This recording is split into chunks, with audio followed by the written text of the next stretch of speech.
안녕하세요. 저는 올해 부록에 접어든 주부입니다. 전 작년에 이혼을 하고 아주 험난한 아홉수를 겪었는데요.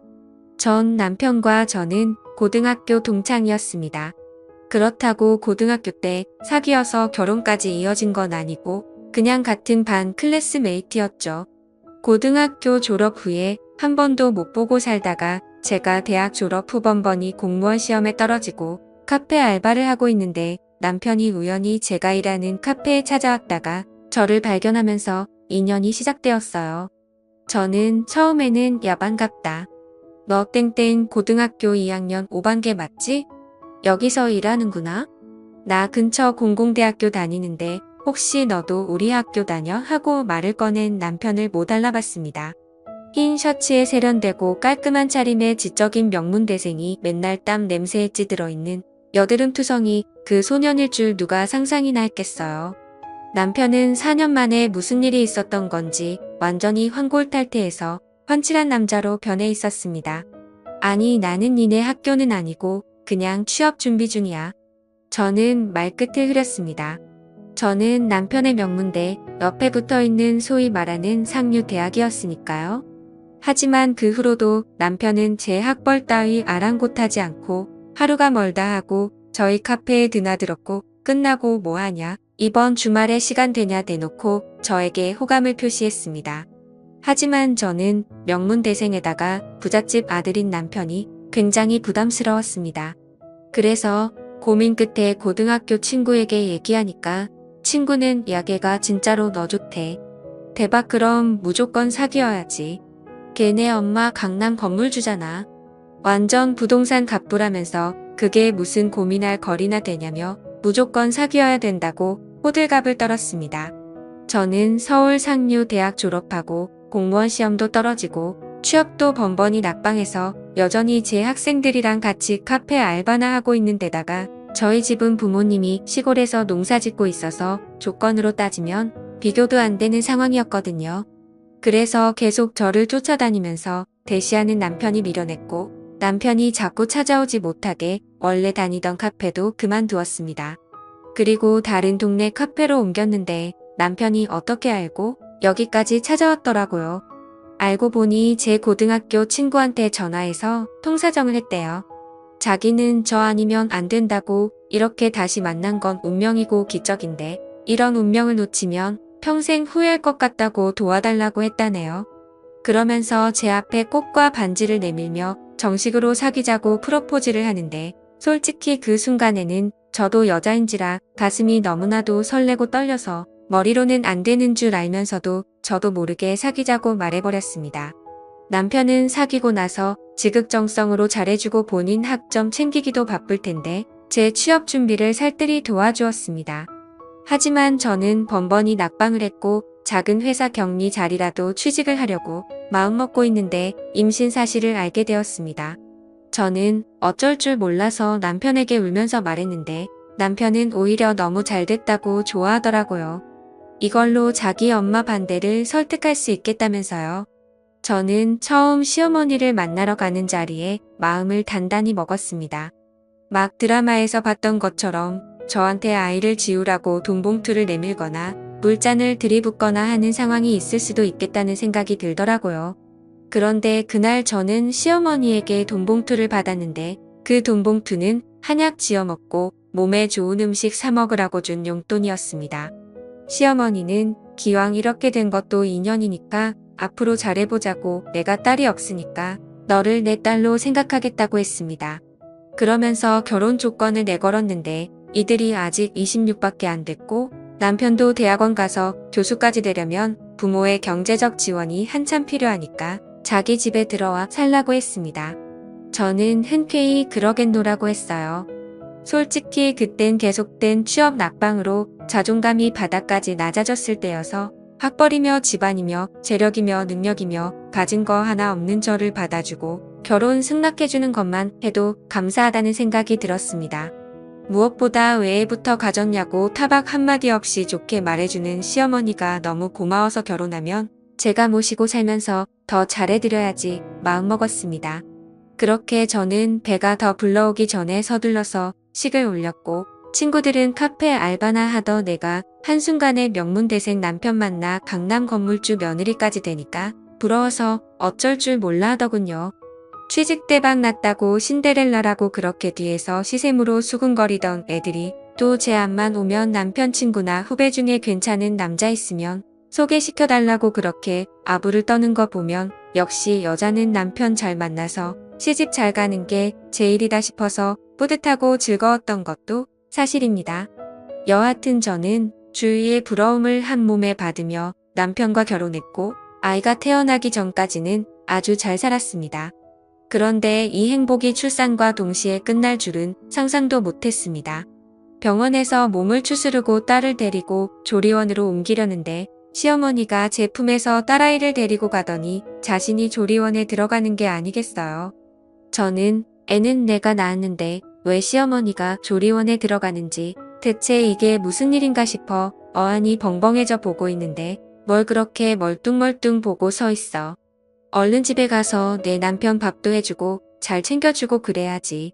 애기는 내가 돌볼 테니까 너는 내 신랑이나 잘 돌봐. 저는 친정엄마가 시골에 계시고 농사 짓는 분이라 서울로 올라와 제 몸조리를 도울 수 없으니까 애기를 위해서라도 제가 조리원에서 같이 조리를 받아야 하는 게 맞다고 했지만 시어머니는 한사코 거절했죠. 너는 내가 10개월 동안 그렇게 편하게 놀고 먹었으면 됐지. 뭘 더 조리를 하겠다는 거야. 잔말 말고 집에 가서 내 남편한테나 가봐. 지금 가뜩이나 석사 논문 쓴다고 다 죽어가는데 옆에서 너라도 잘 챙겨야 될 거 아냐? 저는 너무 황당했지만 일단 집으로 가봤습니다. 아이 낳을 때도 논문 때문에 병원에 잠깐만 얼굴 비추고 1시간도 안 돼서 가버린 남편은 정말로 다크서클이 눈 밑까지 내려와서 아주 엉망인 모습으로 머리를 쥐어짜고 있더군요. 온 방에 담배 연기 자욱하고 맥주 캔들이 널브러져 있고 저는 무슨 논문이 아니라 대하소설이라도 쓰는 줄 알았습니다. 어쨌든 남편은 석사학위 논문을 쓰는 게 어려워 진담을 빼면서 온갖 히스테리를 부려댔고 저는 애 낳은 지 일주일도 안 돼서 제대로 된 조리 한번 못 해보고 남편 뒷바라지를 했습니다. 아무리 사람이 다급한 상황이 되면 저밖에 모른다는 말이 있긴 해도 이 인간은 이기적이고 까탈스럽기 짝이 없는 극단적인 자기중심성을 가진 남자였습니다. 어느 정도냐면 본인이 논문 쓸 때 아무도 없으면 불안해서 글이 잘 안 써진다면서 새벽에 저도 똑같이 옆방에서 대기 타고 있기를 강요했어요. 그래서 자기가 차 마시고 싶다, 과일 먹고 싶다고 문자 보내면 언제라도 5분 만에 갖다 달라고 했습니다. 저야말로 누군가의 보살핌이 필요한 출산한 지 얼마 안 된 산모인데 이런 생각은 안중에도 없이 남편은 오직 자기 생각만 했고 심지어는 너무 스트레스 받아 미치겠다며 아직 몸이 제대로 아물지도 않은 저에게 부부간의 시간을 갖자고 요구했습니다. 저는 남편의 손을 있는 대로 뿌리치고 싫다고 소리를 질렀는데 그런데도 계속 추근대길래 남편에게 욕까지 해버렸습니다. 그건 살아야겠다는 생존 본능이었어요. 그런데 그 다음 날 남편에게 소식을 들었는지 시어머니가 조리원에서 급히 집으로 와서는 제게 엄청 큰 소리로 욕을 해대면서 연거푸 내리쳤습니다. 네가 감히 어디서 하늘 같은 내 아들한테 욕을 하냐고. 막말로 네가 우리 집에 시집 올 때 반반한 얼굴 반쪽이랑 젊은 몸뚱아리 빼고 갖고 온 게 뭐 있냐고. 주제를 알면 서방 보필 잘해야지. 혹시 너 다른 남자 있는 거 아니냐며 쉴 새 없이 막말을 하면서 제 등짝을 계속 후려쳤습니다. 저는 시어머니의 손길에 아프고 서러워 눈물이 쏟아졌습니다. 그리고 그제야 바보같이 깨달았어요.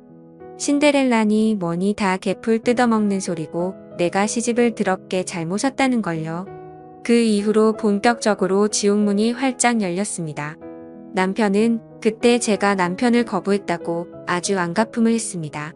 마치 반항이라도 하듯이 저를 일절 손도 대지 않고 밥 먹듯이 외박을 하기 시작했고 심지어는 제가 듣고 있는 데서 시어머니랑 둘이서 간밤에 바에 가서 여자를 만났는데 이랬다 저랬다 말하면서 저보다 훨씬 낫다며 저를 봐 여자보다 못한 듯 깎아내렸습니다.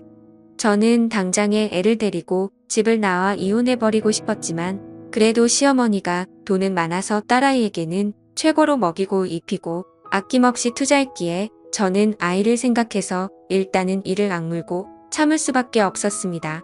그 후로도 시어머니는 저를 종처럼 취급하면서 가사 도우미가 있는데도 김치를 담그거나 손 많이 가는 온갖 고된 일 힘든 일은 일부러 저한테 시켰고, 제가 몸살기라도 보이고 조금이라도 힘든 기색을 보이면 갑자기 친구들을 불러 모아서 집에서 점심 모임을 가졌습니다. 물론 일부러 구절판이니 신넌노니 손 많이 가는 메뉴로 준비시켰죠. 진짜로 지금 생각해도 시어머니는 저를 괴롭히면서 스트레스를 풀고 저 힘든 거 보는 재미로 살았던 것 같아요. 저는 더럽고 치사했지만 이를 악물고 참았습니다. 애초에 저 혼자 힘으로 사회생활하기 힘들다고 무작정 남자한테 기대고 결혼으로 도피한 제 잘못도 있으니까요. 그리고 조용히 홀로 서기를 준비했습니다. 도우미 아줌마와 함께 허구한 날 한식 잔치상을 차리다 보니 의외로 제가 요리에 소질이 있다는 것을 깨닫고 몰래 학원도 다니고 한식조리사 자격증도 땄어요. 저의 실력은 나날이 일취월장하고 딸아이도 무럭무럭 잘 자랐습니다. 남편은 교수 임명이 되었고요. 시어머니의 강남 건물값도 나날이 치솟아 저는 친구들 사이에서 여전히 최고로 시집 잘 간 애로 통했습니다. 다들 왜 그렇게 겉으로 보이는 것만 보는지 시어머니가 빌려준 명품백은 잘 봐도 거북이 등껍데기처럼 거칠어진 제 손을 보는 애는 아무도 없었어요. 그러던 어느 날이었습니다. 제가 배운 학원 스승님이 제 한식 실력이 출중하다면서 본인 한정식 집에서 일을 배우라고 제안을 해주었는데, 이 한정식 집에만 잘 자리 잡으면 월 500은 기본으로 가져갈 수 있고 앞으로 제 식당을 차릴 수도 있는 너무 좋은 기회였습니다. 드디어 저에게 홀로서기를 할 기회가 온 것이지요. 때마침 딸도 곧 초등학교를 졸업하니까 마침내 이혼을 할 절호의 찬스였습니다. 저는 그동안 시어머니와 남편의 막말을 녹음한 파일을 가지고 변호사 사무실을 찾았습니다. 그랬더니 변호사가 물론 지금 가진 증거들로도 소송은 진행할 수 있지만 왜 그 당시 이혼 안 하고 살았냐고 상대방 변호사가 물고 늘어질 수 있기 때문에 과거의 바람보다는 현재의 바람의 증거를 잡는 게 가장 중요하다고 하는 겁니다. 저는 그래서 남편이 현재 바람피는 증거를 잡기 위해 남편에게 술을 잔뜩 먹여 재우고서는 본격적으로 남편의 핸드폰을 열었습니다. 다행히 지문 인식 방식이어서 잠자고 있는 남편의 손가락을 이용해 쉽게 풀 수 있었어요. 그렇게 남편의 핸드폰을 살펴본 후 저는 그만 깜짝 놀라 소리를 지를 뻔했습니다. 저는 그동안 남편이 단순히 술집 여자들과 시간을 보내는 줄 알았는데 남편이 만나는 여자는 자기가 가르치는 사학과의 재학생이었습니다. 그것도 그러니까 15살이나 어린 같은 학과 후배일 수 있겠네요. 그 어린 상간녀는 20살로 과거에 제가 처음 남편을 만난 나이와 같은 나이였습니다. 남편과 그 아이가 나누는 대화를 보고 저는 기가 막혀 헛웃음이 나올 뻔했어요. 강산도 뒤바뀔 세월이 지났는데 남편이 그 여자한테 작업 거는 수작이 그 옛날 저를 대하는 것과 너무 똑같아서 참 진짜 지질이 안쓰럽더군요. 그 여학생도 집이 어려운지 패스트푸드 가게 알바를 하던 아이였는데 남편이 공부를 도와주겠다, 취업 준비를 도와주겠다고 꼬셔서 접근했더군요. 그 감언이설을 보고 있자니 참 시대가 어느 시대인데 이런 쌍팔년도 수법에 넘어가는 그 여학생도 참 모질이 중에 모질이라서 밉다기보다는 오히려 불쌍하더군요. 저는 그 여학생과 남편의 메시지 내용과 같이 찍은 사진 동영상 등을 전부 제 핸드폰 동영상으로 찍어 놓았습니다. 그리고 다음 날 날이 밝자마자 제 개인 노트북에 증거 자료를 전부 따로 저장하고 짐을 싸서 그 지옥 같은 집에서 딸아이를 데리고 나왔습니다. 그리고 초등학교 입학학년인 딸아이에게 아빠에게 다른 여자가 생겨서 엄마랑 아빠가 더는 같이 못 살 것 같다고 솔직하게 말했습니다. 그랬더니 딸아이가 의외로 담담하게 언젠가 엄마가 이럴 줄 알았다면서 자기도 할머니랑 아빠가 엄마한테 하는 짓 보면서 이혼하고 엄마랑 둘이서 살고 싶었다고 하는 게 아니겠어요. 어려서 아무것도 모를 줄 알았던 딸이 오히려 저를 위로해주자 저는 눈물이 왈칵 쏟아졌습니다. 엄마랑 둘이 살면 너 지금까지 했던 발레며 피아노며 미술이며 과목별 개인 교습이며 당분간 못 해줄 수도 있는데 괜찮겠냐고 하자 자기는 저만 있으면 된다고 하더군요. 딸의 그 말에 그동안 지옥 같은 결혼 생활이었지만 큰 보물을 얻은 것 같아 헛살지는 않았구나 싶어서 한참을 부둥켜 안고 울었습니다. 그리고 시골 친정집으로 아이와 함께 내려가서 부모님께 자초지종을 말씀드리고 상간녀와의 사진, 동영상, 메시지 등 증거 자료를 전부 남편과 시부모에게 전송 후 변호사를 통해 이혼 소장을 보냈습니다. 그리고 전화로 얘기했어요. 합의 이혼 안 해주면 이 증거 자료들을 남편 학교 공식 계정에 보내겠다고요. 그리고 지난 14년간 당신 내 모자 무료로 가사노동 및 종살이한 비용과 정신적 피해, 보상 및 위자료로 10억을 요구했습니다. 그러자 아직도 사태 파악을 못한 시어머니는 이게 머리가 어떻게 된 거 아니냐며 한밤중에 저희 친정집으로 내려와 시끄럽게 대문을 두드리는 게 아니겠어요. 그러자 저희 엄마는 커다란 양동이에 물을 들고 나가 그 여자한테 뿌렸습니다. 이런 짓을 해놓고 감히 어디서 찾아오냐고 다시 한번 찾아오면 그땐 경찰 신고하고 당신 아들이 무슨 짓 했는지 전부 다 까발리고 학교며 신문사에 전부 다 뿌려서 개망신 줄 거라면서 소리치는 저희 엄마를 보고서야 그 여자는 깨갱했습니다.